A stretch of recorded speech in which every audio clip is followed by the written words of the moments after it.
I can go back and change one decision from my first year in business, actually the first like 3 to 5 years in business, it would be niche down immediately. When you speak to everyone, you connect with no one.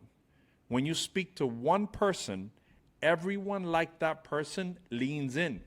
So niching is the single most important revenue decision you'll make based on what you're trying to do with your revenue, okay?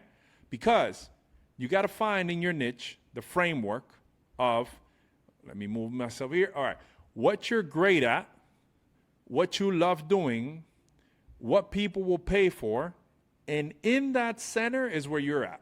So you might be great at athletics. You might love athletics, but no one's paying you for athletics. Uh-oh. You might live in this area where you won't be able to find a lot of the money, so you got to find where the money's at, right?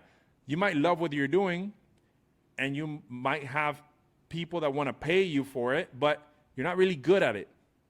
So that might put you in a position where you can't be there, right? You might be in this position. Your niche has to be clear, and you got to take a little bit of time to make sure you're doing it correctly, okay? So it's up to you to do that research and find out. Really dig deep within yourself, okay? The good versus the bad. The bad, they're too broad. So they'll say things like, I help people get in shape.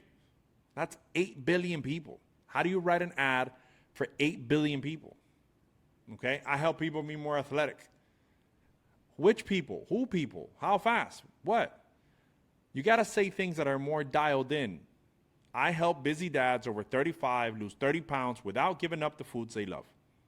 Now you know their schedule, their excuses, their fears, and what to say in your ads and all of your content when you tell your story that connects with them. Because narrow, as you go narrow when you're talking to that person, is premium. Narrow is magnetic. Narrow is profitable.